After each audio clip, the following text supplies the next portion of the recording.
छत्तीसगढ़ में लगातार सियासी घमासान मचा हुआ है। राहुल गांधी ने हस्तक्षेप भी किया, लेकिन अभी भी लगातार सुगबुगाहट जोरों पर है कि सीएम जो है छत्तीसगढ़ के बदल सकते हैं। टीएस सिंहदेव साहब हमारे साथ हैं और इनकी मुलाकात हुई थी राहुल गांधी के साथ, पर दोनों को आमने सामने नहीं बैठाया राहुल गांधी ने। सीएम साहब भी थे, आप भी थे, आमने सामने नहीं बैठे। अब चर्चा है कि मुख्यमंत्री जो है बदल रहा है। राहुल जी से मिलने के पहले कम से कम आधा घंटा भूपेश भाई के साथ हम लोग रिसेप्शन में बैठे थे और पारिवारिक से लेके अन्य बहुत सारे बिंदुओं पे हम लोगों के बीच में चर्चा हुई। बहुत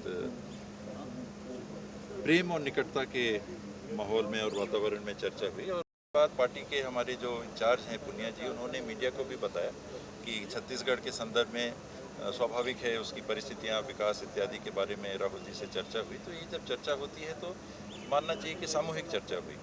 वहाँ बात हुई, राहुल जी को परिस्थितियों से अवगत कराया गया। सर, अगर स्थिति सामान्य होती तो दिल्ली क्यों आपको बुलावा भेजा जाता? लगातार जिस तरह से आपका असेंबली से वॉकआउट भी देखा, लगातार ये बातें आ रही थी कि आपका खेमा कह रहा था कि आपको टारगेट किया जा रहा है। कद्दावर नेता है भूपेश बघेल पर 50-50 का फॉर्मूला तय हुआ था कि 2.5 साल पारी आप खेलेंगे, 2.5 साल वो खेलेंगे, और ऐसा पार्टी आलाकमान ने आपको प्रॉमिस किया। मेरा कोई खेमा नहीं है। मैं अगर किसी दल का सदस्य हूं तो वो कांग्रेस पार्टी है और वो एक है, वो एक कांग्रेस पार्टी है। सोनिया जी, राहुल जी हमारे राष्ट्रीय नेतृत्व हैं और उनके मार्गदर्शन और डायरेक्शन पे हम लोग जब जिम्मेदारियां मिलती हैं उनका निर्वहन करते हैं। पार्टी ने कभी इस बात को नहीं कहा कि कोई 2.5 साल वाला फॉर्मूला है। पार्टी ने हमेशा ये कहा है कि 5 साल तक सरकार चुनी गई है, 5 साल तक काम करेगी, जिनको जवाबदारी मिलेगी वो काम करेंगे।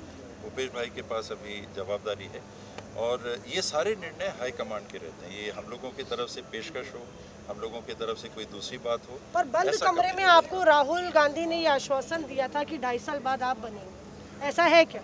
एक तो अगर कमरा बंद है तो उसकी बात बाहर नहीं होनी चाहिए, वरना तो फिर सबके साथ ही बात हो सकती है। पार्टी ने कभी नहीं कहा कि ऐसे कोई फॉर्मूला था। पार्टी का कोई भी एक अधिकृत बयान आप बताएं कि कभी ये बात हुई हो। जब मुख्यमंत्री का चयन हुआ था 2018 में, तो उस समय मीडिया में ये बात आ गई थी, कुछ मीडिया चैनल में ये बात आई थी कि 2.5 साल पर, और वो जो बात मीडिया में आई आज तक चल रही है। पार्टी ने आज तक कभी नहीं कहा कि कोई 2.5 साल का फॉर्मूला था। क्या आपको अगर जिम्मेदारी दी जाती है तो आप निभाएंगे उसको? मुझे जो जिम्मेदारी मिलेगी मैं निभाऊंगा। मैं पार्टी का एक सदस्य रहा, 1 रुपया का मेंबर रहा तो उस रूप में मैंने निभाई, एक्टिव मेंबर रहा तो उस रूप में निभाई, सेवा दल का मुझे जिम्मेदारी मिली तो मैंने सेवा दल की जिम्मेदारी निभाई, अन्य कोई भी काम मुझे मिलता था मैंने वो काम निभाया।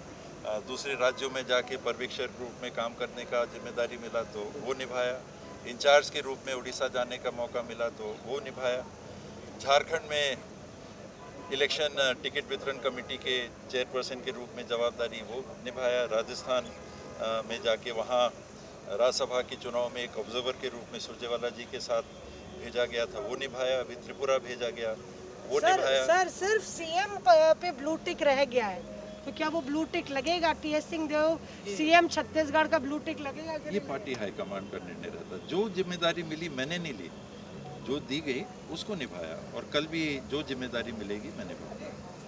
कल भी जो जिम्मेदारी मिलेगी उसको निभाएंगे, ये कहना है टीएस सिंहदेव का कि उनका ये कहना है कि ये पार्टी हाईकमांड का फैसला है और इसके बारे में उनको कोई जानकारी नहीं है। बहरहाल लगातार छत्तीसगढ़ में जो घमासान है उसको लेकर ये चर्चा जोरों पर है कि 2.5 साल पूरे हो गए हैं और भूपेश बघेल की जगह नए सीएम टीएस सिंहदेव के बनने की संभावना तेज है। कैमरा पर्सन अशोक भनोत के साथ मौसमी सिंह, दिल्ली आज तक।